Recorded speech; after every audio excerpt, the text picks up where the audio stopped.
Irregular warfare is not an afterthought. It is not a lesser included case. It is an integral part of not only great power competition, but major theater war as well. And we would do well to be able to embrace the entire spectrum of warfighting with our training, our education, our organization, and equipping.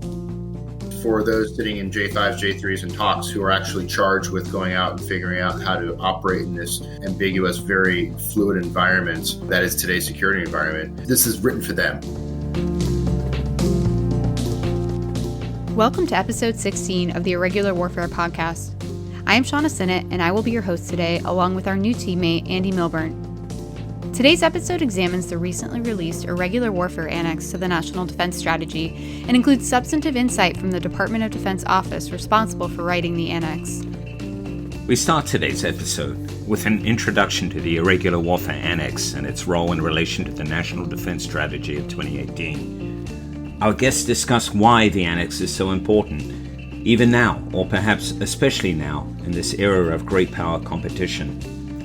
And they talk about how best to implement the concepts outlined in the Annex, how to institutionalize the theory and practice of irregular warfare across DoD and beyond. David Maxwell is a senior fellow at the Foundation for Defense of Democracies. He is a 30-year veteran of the U.S. Army, retiring as a Special Forces colonel. He served over 20 years in Asia, primarily in Korea, Japan, and the Philippines. Following retirement, he served as the Associate Director of the Security Studies program at Georgetown University's School of Foreign Service. Colonel Maxwell has taught unconventional warfare and special operations for policymakers and strategists at graduate schools across the D.C. area. Deak Roh is the Acting Principal Director in the Office of the Deputy Assistant Secretary of Defense for Special Operations and Combating Terrorism. Prior to this role, he was the Director for Irregular Warfare Policy and SOCT, where he led the OSD team to revamp irregular warfare policy to focus on great power competition. And he led the development of the Irregular Warfare Annex to the National Defense Strategy. He has 20 years' experience in defense and security policy. You are listening to the Irregular Warfare Podcast, a joint production of the Princeton Empirical Studies of Conflict Project and the Modern War Institute at West Point, dedicated to bridging the gap between scholars and practitioners to support the community of irregular warfare professionals. Here is our conversation with Dave and Deak. David Maxwell, Deak Roh, thank you so much for joining us today for this discussion. My pleasure. Thank you. Great to be here. And I think we'd just like to start by getting some context first. So, Deak, as we frame the Irregular Warfare Annex and what that really means for policymakers and practitioners in the Department of Defense and beyond, what is the value of the Annex? Why is that something that your office produced? Right, Shauna. So the Irregular Warfare Annex to the National Defense Strategy is exactly what it says it is. It's a continuation of the National Defense Strategy. And the reason it was written is the National Defense Strategy was a very timely and very focused shift for the Department of Defense away from a focus on counterterrorism, combating terrorism, and CVEO, whatever term you want to use, over 19 years towards a more pressing threat that is great power competition today. And it does the great thing of actually setting priorities. It talks a lot about the problems and concerns created by Russia and China and the activities that they use to undermine our influence without actually rising to the threshold of war. What the NDS does not do is really describe that in great detail. So what should the department do? So Dave Stevenson, my partner in the Joint Staff J7, and I were tasked with developing a document that kind of gets after that issue. And we developed a couple of core central ideas based off of directions we were getting from Jim Mattis. One was to break the BoomBust cycle of irregular warfare. What we tend to do as a nation is underinvest and underthink about the irregular or asymmetric nature of some of the conflicts we get into. Example, early efforts in Vietnam and Afghanistan and Iraq after the invasion. And when faced with these asymmetric problems, be it counterterrorism or COIN, we find ourselves having to recreate our approach to it, ramp up and create a lot of capability to get after these problems. And as soon as we kind of get a modicum of success, we tend to dump it, ignore it, walk away, and then focus back on high-end traditional warfare capabilities, only to have to repeat the cycle. So Mattis wanted us to break that cycle and institutionalize it into the department as a core competency. That's another one of our core principles is this needs to be a core competency for the Department of Defense, the entire joint force, not just special operations. And Dave, is this the way that we've normally approached this, or how we've incorporated IW into our policy process?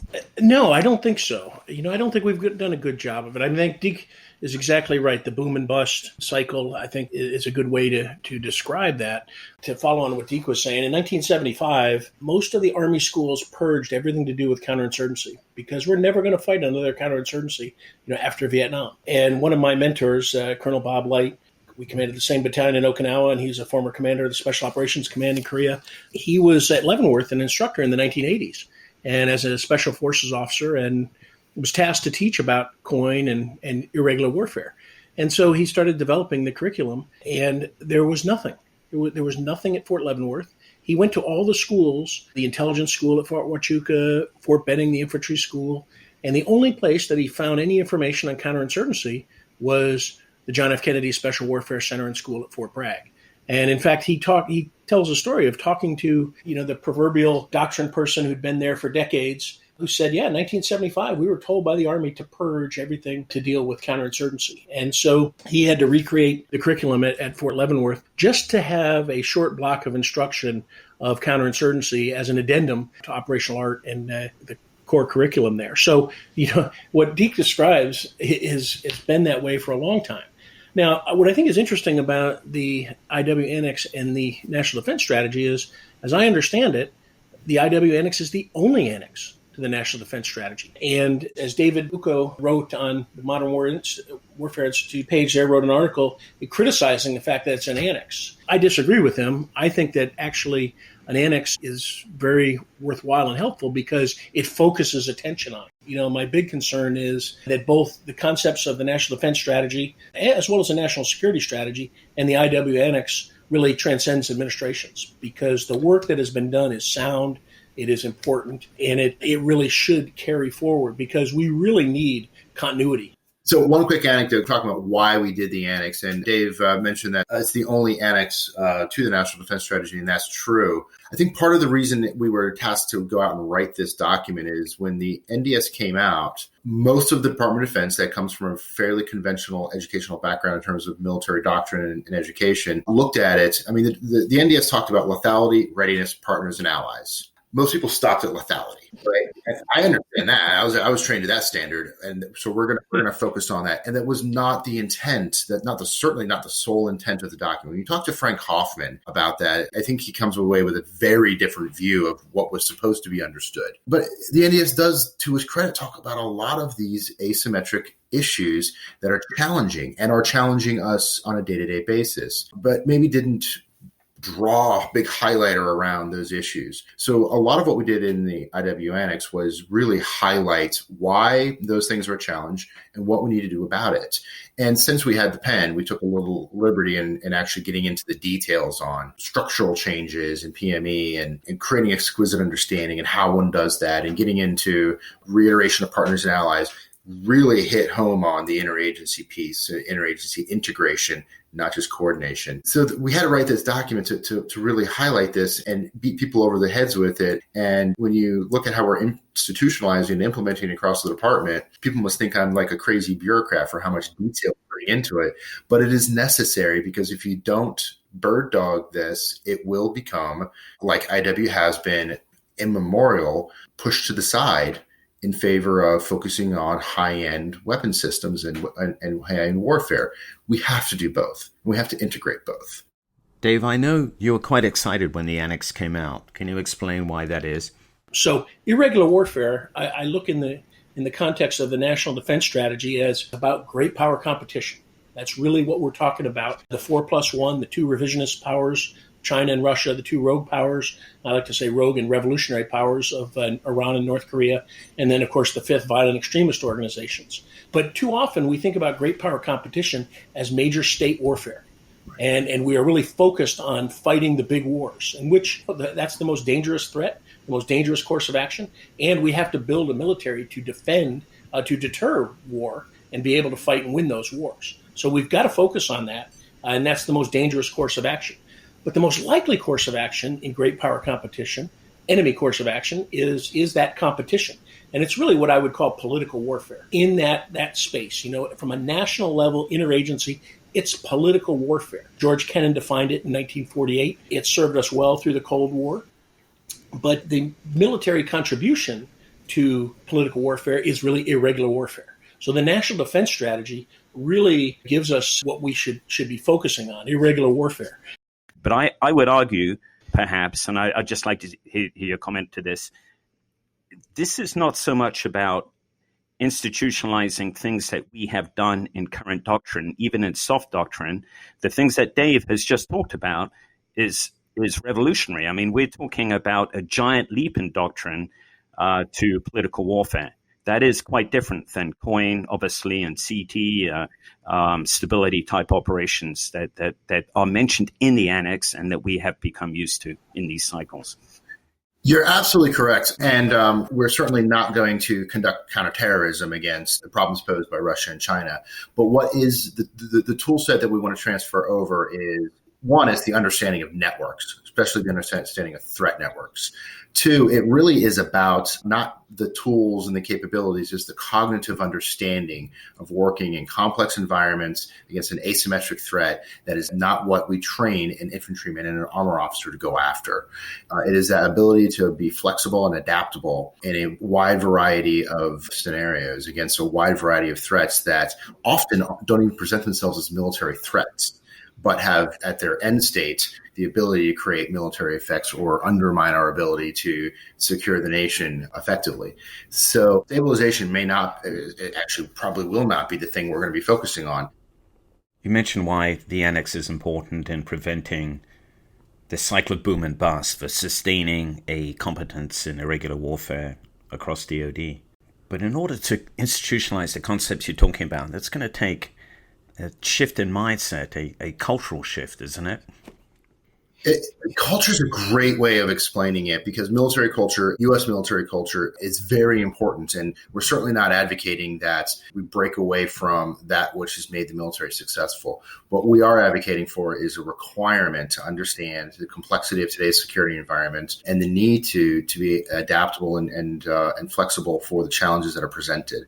Deak, can you expand on how the security environment has changed and really what type of threat necessitates such a significant cultural shift? Right. So the requirement to have high-end traditional warfare capabilities to create the security environment you want, i.e. deterrence, effective deterrence, is critically important. You cannot start this conversation if you don't have the ability to create conventional deterrence. But as we do that, and as we maintain and even grow our conventional overmatch against potential adversaries like Russia and China, they will naturally seek other ways, other asymmetric approaches to gain advantage. And let's be clear that their long-term global strategic vision is in complete direct conflict with ours. And they are actively seeking, as nations, to undermine the international global environment that we and our allies have built since the end of World War II. So this is a very real threat that we can't simply sit on our laurels and think that our conventional deterrence is effective at undermining those competitive strategies. On top of that, if we were to get into a high-end conflict, God forbid, consequences of going to war with like China, but if we did and we succeeded in a conventional conflict, we still have to put together the broken pieces. And if we don't have an understanding of what, say, stabilization looks like, or what, say, a whole of government approach to conflict resolution looks like, then we're not going to be successful. And I dare say, look at conflicts like Vietnam, where we were conventionally absolutely superior, yet we didn't achieve our strategic objective at the end of the conflict. So, war termination tends to be something that goes into the more irregular realm as well. And these are all things that we have to keep in mind as we're kind of moving forward and thinking about how to institutionalize these concepts, this thinking in our doctrine, in our education, and in our culture. So there's a recurrent theme in here of how our adversaries have really outstripped us in the areas that Deak has just been talking about. The era of modern war is political warfare. It's a battle for legitimacy and influence, and we in the United States are far behind. And in areas such as information and disinformation, maybe we've forgotten all the lessons that perhaps we learned in the 50s and 60s. So, Dave, I'd like to hear your thoughts about institutionalization. How do we close this gap? What sort of things do we need to do? Hey, that's a great question, and I have so much to add to what Deak said. But let me say this first: is that a shift in culture and a shift in our educational institutions really has to start with us learning our Clausewitz, but also flipping Clausewitz on its head. And for Clausewitz, it's drilled into us that war is a continuation of politics and policy by other means. But for our adversaries, politics is war by other means, or really, as Mao said, politics is war without bloodshed, and war is politics with bloodshed. And so politics is at the root of everything that we do. And of course, any successful military operation is defined by what? Achieving the political objective. That's what defines success for a military operation. Whether it's conventional, whether it's irregular, unconventional, political, it is achieving the political objective. And so we've got to put that first and foremost in our minds. And then we have to learn to lead with influence, because that's what our adversaries are doing. They are leading with influence. And the kinetic is either supporting, either an after effect, or is not necessary at all. But we are afraid to lead with influence. We are afraid of information operations, of psychological warfare, psychological operations, propaganda.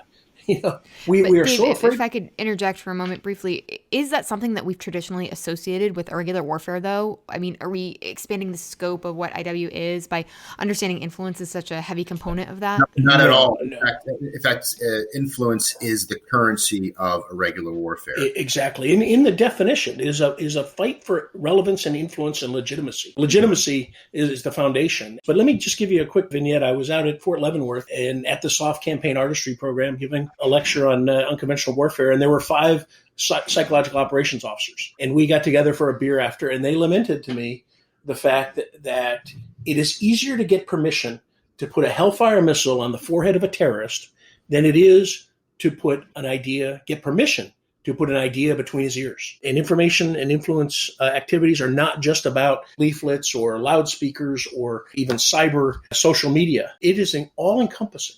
And so that's one of the first changes that I think we need to make institutionally and to our cultural thinking, is that we've got to learn to lead with influence. Deak, if you could kind of touch on that, does the Annex lay the foundations for that? How does it actually give the weight behind making some of these transitions to influence and the scope of some of the other activities that are described in it?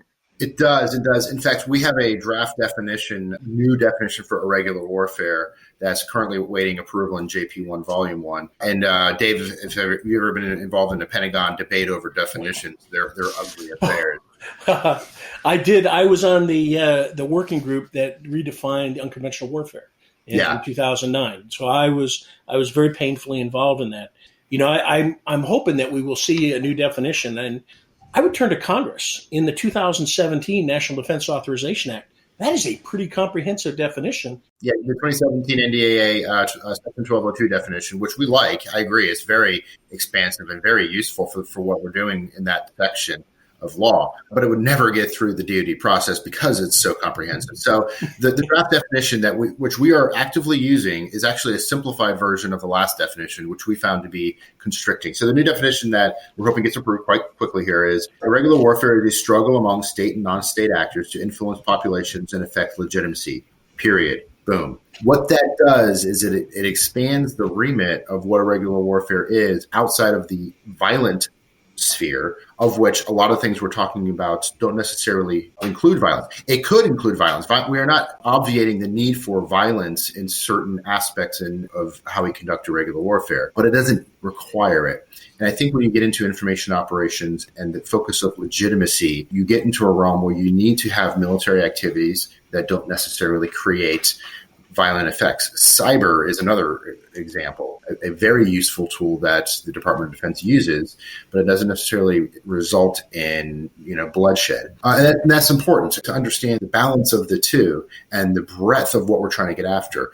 Irregular warfare is about influencing populations. It is about creating legitimacy, degrading legitimacy, and influencing people's cognitive understanding of things. And the tools that you get after are important, but it's the end state that we're trying to focus on here in this new definition. So getting back to what you're both hitting on, one of the big cultural leaps, I think, for everyone involved is going to be the fact that maneuver often will be in support of information operations, vice the other way around.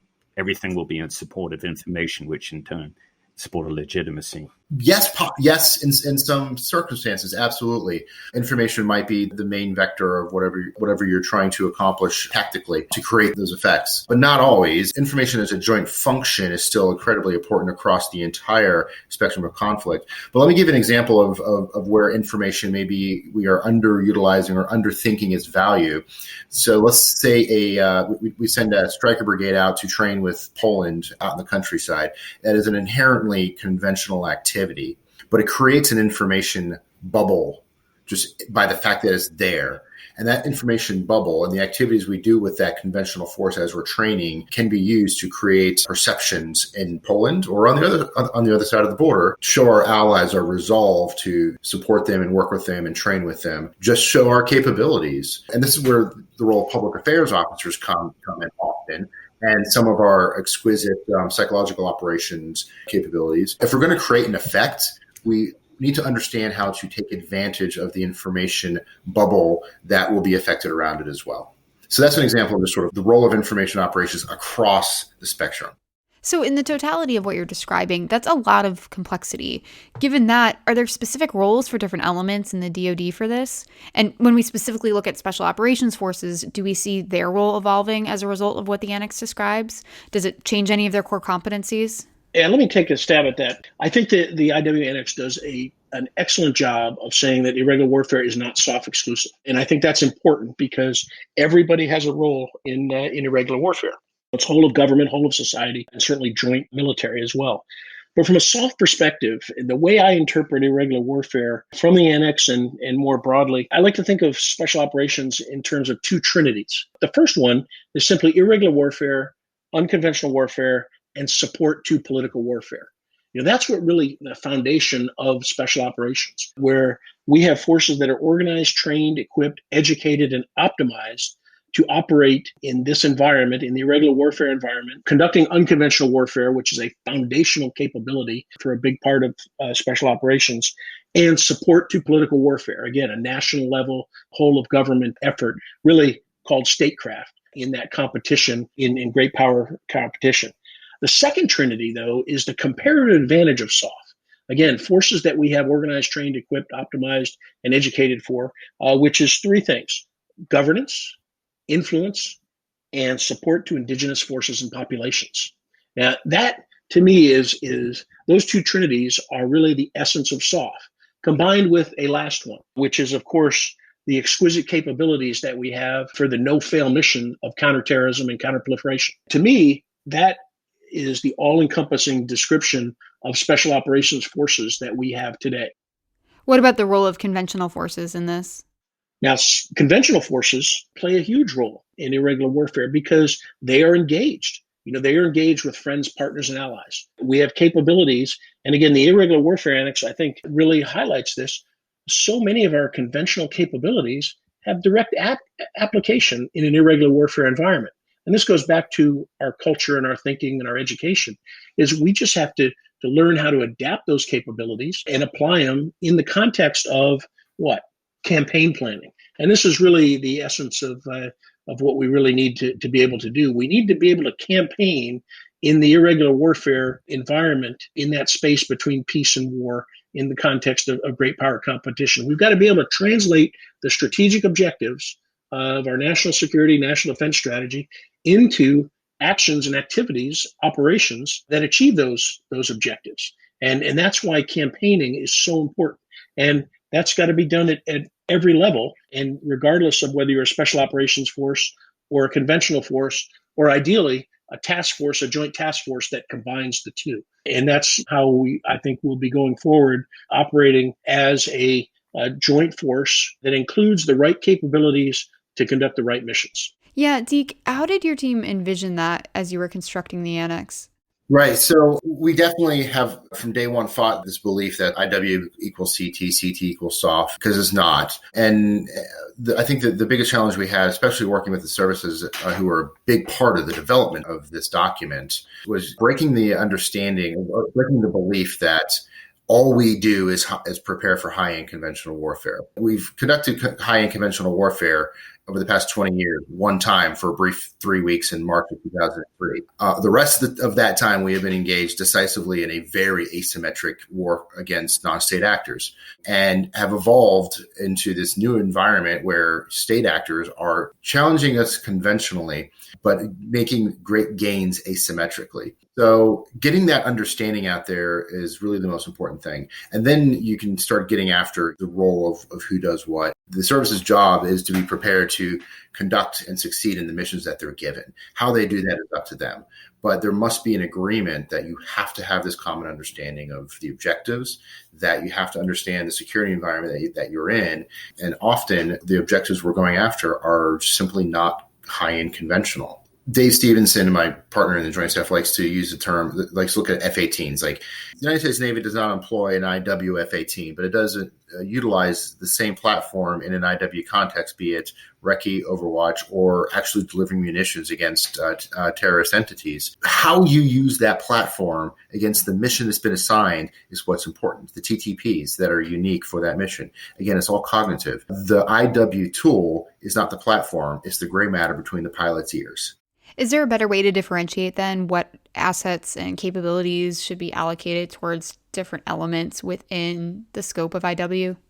In the IW Annex, we talk about two types of irregular warfare capabilities. IW focused, which is your special operations, Green Beret ODAs, things that are designed to do IW style missions, and IW capable, which is the vast majority of what the U.S. kit entails, because you can utilize them in both a traditional and an irregular environment. And we have done so.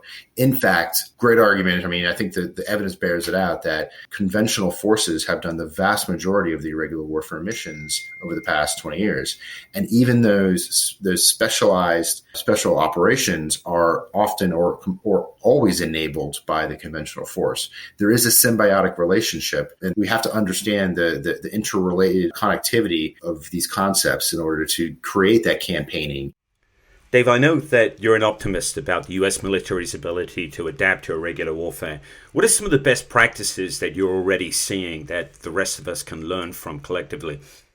So, what is an example of how SOF contributes to irregular warfare?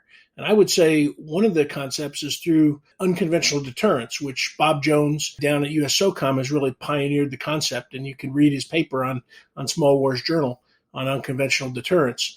But really the way I would frame his work is to help harden populations and militaries of our friends, partners, and allies to resist the malign influence of revisionist, rogue, and revolutionary powers and violent extremist organizations. And this is best exemplified by the resistance operating concept pioneered by Special Operations Command Europe, which is really instituted to counter Russian malign influence in Europe.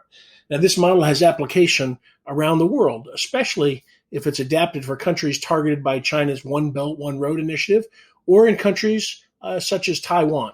So for Dave and Deak, you described really well one of the hardest questions, which was how does this gain traction within DoD? How do you see it going ahead? And Dave does a great description of joint task force, essentially involving IA elements. That it's the only real way to gain traction at the operational level. But not taking a step above that. And right at the beginning of this podcast, you referred to George Kennan, and back in 1948, he was advocating for a bureau of I think it was a management of political warfare was a terminology used. What do you envision going ahead? What for want of a better word, what engine do you envision driving this across whole of government, not just DoD? Well, I was involved in a project in a short ran study that we did in 2018. And it was titled An American Way of Political Warfare Proposal. And it was authored mainly by General Charlie Cleveland, Ambassador Ryan Crocker, Dan Nagel from RAND, Andy Liebman, formerly of NTC, and myself. And we proposed that we really need to have a capability to be able to conduct political warfare at the national level. It's not anything special, but it's using all of the elements of national power to achieve our objectives short of war. Efforts range from covert action all the way to political alliances to economic measures. Today we're very good at using sanctions and measures of economic coercion. Of course, he talked about white propaganda and, of course, black psychological warfare, and then right down to the encouragement of underground resistance in hostile states. And it's undermining the legitimacy of hostile nation state or non-state actor by its own population. And, this is where the fight for legitimacy comes in. And of course, all of that rests on the ability to influence. But just to answer your question there, we really need a national level focus at the NSC level that is focused on political warfare. We could call that a National Political Warfare Center, directorate, an agency. And we've developed many things like this in the past. We've had the Active Measures Working Group during the Cold War that focused on countering Soviet disinformation and active measures. We've had the Special Operations Planning Group. We've had a number of agencies throughout the years that have been elements of this. But we really need a national level political warfare capability that integrates all of these capabilities to, the interagency from the civilian aspect, and then the military through the application of irregular warfare to be able to compete in this environment. And remember, we are faced with adversaries conducting political warfare supported by hybrid military approaches. And they are using their military in ways that are hybrid, that are not conventional, not necessarily special or unconventional, but they're hybrid. And that's something that we have to learn to do as well. And I think the Irregular Warfare Annex really emphasizes that, because we're combining conventional and special operations capabilities really in a joint way, which might be considered a hybrid way. Yeah. The way we tend to look at the term hybrid warfare is exactly how Dave described. And it's actually described pretty well in our joint doctrine that all campaigns will have traditional and irregular components to it. Some of our adversaries have just gotten very good at blurring the lines of what they're doing. But how do we actually get these concepts into the planning and execution processes? I mean, that seems pretty essential to effective implementation. I think there's only one word that will take care of this and solve this problem, and that's leadership. It really is going to take leadership to really implement this across the board. Now, I'm a great fan of T.E. Lawrence and what he said about irregular warfare. Irregular warfare is far more intellectual than a bayonet charge. And I mean no disrespect to infantrymen who might have to conduct a bayonet charge. I was an infantryman when I started out. But it is really an intellectual, this is a thinking person's game. General Downing used to say, borrowed from the SAS motto, who dares wins, who thinks wins. And General Schoomaker, the former commander of US SOCOM as well, used to say, we have to train for certainty and educate for uncertainty. And irregular warfare is an uncertain environment. It is constantly changing and adapting. And so we've really got to educate. Right. Well, let's start off with both the National Defense Strategy and the Irregular Warfare Annex. There are base documents that are not public, that are classified. What is available to read are both the NDS and the Annex are summaries, very good summaries, very, very, very cogent to what is in the base documents. But the base documents are classified because it gets into a lot of the details on what you need to do and how you need to do it. So we are already in the middle of a very complex implementation process across the department, but we're in the process, and it really gets into getting into the structural aspect of how the department organizes and thinks about irregular warfare capabilities, the PME, the training, the education piece, all the way through operationalizing it. How do you continue your CT mission in a resource sustainable manner? How does this impact our approach to great power competition? What is the role of irregular warfare and all of these capabilities in great power competition to support DoD's role in this area, long of peace but short of war? And then integration of the interagency, which we have to get right, we have to get better at, and bringing in our partners and our allies, our unique alliance structure to really amplify our ability to shape the global environment and our own needs. I would defer to Dave, however, on PME, as he is really the expert on that. So I think PME is important,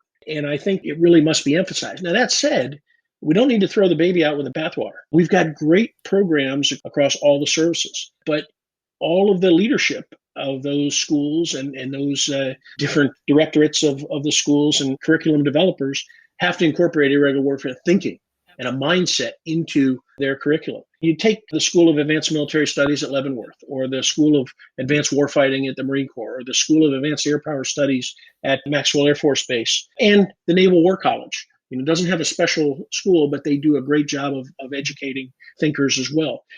But the commonality is campaign planning. And so we have the basis for developing campaigns. As I said, that's really key. We've got the foundation for PME, as well as out at Naval Postgraduate School. and the SOLIT program out there as well. But what it's going to really take is leaders at those institutions and leaders at the service level to really drive thinking. And we have to just get out of the mindset that the only thing we have to teach and to prepare for is high-end conflict. To me, 5 simple foundational items of PME at all levels: military history, military theory, military geography, operational art and campaign planning, and strategy. That's the foundation. And that applies to irregular warfare and to conventional operations as well. It just takes a critical mind to be able to think about the various conditions that we are faced with. And again, political warfare conducted by our adversaries, supported by hybrid military approaches. If we understand that, we can educate for it. The last comment I want to make about education, I'm really sorry to hear that the Army is doing away with the asymmetric warfare group. The University of Military and Cultural Studies at Fort Leavenworth, and from what I just learned, the Assessing Revolution and Insurgencies project is no longer being funded as well. We've got to invest in education. It's not expensive, and education should never be below the cut line on any of our budgets. Well, the changes then need to be made in PME in order to institutionalize the mindset shift required for irregular warfare. But what about doctrine, especially soft doctrine? Do we need to take another look at our core competencies and perhaps modify them? Even a concept such as UW, in the way it's laid out in doctrine, has been a little bit different the way that we have actually practiced it against the proto-state, the Islamic State, in the last few years. So do we need to take a look at our doctrine, rewrite it? I wrote an article a few years ago, and the basic concept, we say that politics should stop at the shoreline, doctrine should stop at the shoreline. And I say that because we should use doctrine to have common terminology, common understanding, and to train in CONUS. But when we go overseas and we deploy, we want to keep those doctrinal concepts, but we want to adapt them for the conditions and for the reality that really exists. And the problem I see with doctrine is that we are too dogmatic. And of course, in the special operations community, we are very protective of doctrine. And particularly, in my world, in special forces and Green Berets, we are deathly protective of unconventional warfare. And we think it only belongs to special forces, and which could not be further from the truth. Because if we think it only belongs to special forces, we will never conduct unconventional warfare. Unconventional warfare, activities to enable a resistance or an insurgency, to coerce, disrupt, or overthrow a government or occupying power through and with an auxiliary underground or guerrilla force in a denied area. That's the essence of unconventional warfare, which is population focused, it's problem solving focused, it's politically focused, but it's not something that is done just by special forces. It is shared battle space among special forces and the intelligence community, but the decisions and the campaign to be able to support and enable a resistance or an insurgency to coerce, disrupt, or overthrow a government or occupying power, that's a strategic level mission. That takes theater commands. That takes interagency. And so it doesn't just belong to special forces. Now, that said, if we go overseas, we shouldn't be trying to fit every mission or every operation into a doctrinal mission set.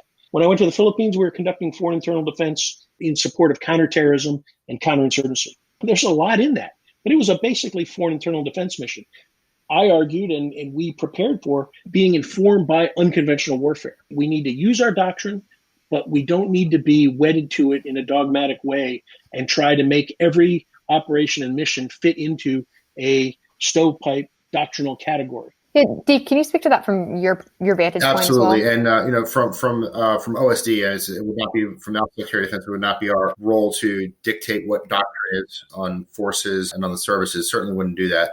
That's for them to figure out. But I will say one of the directions we are driving is describing what is irregular warfare. In documentation, it's basically broken out into these core activities: unconventional warfare, FID, CT, coin, stability operations. And it describes a bunch of enabling activities that include a lot of things: counter threat networks and finance, MISO operations, civil affairs operations. But if you look at it from that perspective, all you're describing are activities to be able to do things. And that's useful when you're trying to train. As Dave said, I completely agree with that. But it doesn't give you the why are you doing it. It doesn't give you a good understanding of how to stitch those things together to create an effect. So we are trying to drive the thinking community, the IW community inside the building, to think about an objectives-based or an outcomes-based approach to these things. How do you utilize the activities that make up this thing called irregular warfare to build a campaign, to build an overall set of effects that allow you to achieve your objective? So we're trying to break that down, and this idea of stovepiping core activities and go towards a more IW focused operations and activities model that allows for much broader application of all those tools that we train both the special operations community and the conventional community to do. So, I echo Dave's sentiment on that wholeheartedly. And there is utility to training to mission sets. You have to do that. But if you are the one who is charged with creating effects and achieving objectives, you must have a better understanding of the fluidity of all those activities and look at it as a toolbox, not as individual silos of activities. That's a really good analogy, Deak. And that has a lot of practical implications for those who are tasked with actualizing these concepts. So on that topic, I'd ask both of you, are there any other big takeaways that the publication of the Annex offers to the practitioner? So I would say for the practitioner, I would read General Mattis's recent book, Chaos. And I say that because what we need to be effective at the practitioner level and at all levels is we need lifelong learners. And I'm obviously a big proponent of PME and education at all levels. But what I think is most important for operating in an irregular warfare environment is self-education, is self-learning, lifelong learning. And General Mattis's book, I really commend it because it is, of course, in part an autobiography, in part a tribute to the great Marines and military personnel he's worked with. But it is also a tutorial in reading the classics and applying them to the various situations he found himself throughout his entire career. And many of those situations were irregular and not just conventional. And so I think that what we've got to do is develop those lifelong learners, that all leaders at every level, NCO and officer, have to have a thirst for knowledge. They have to want to be professionals to practice this profession, both conventionally and irregularly.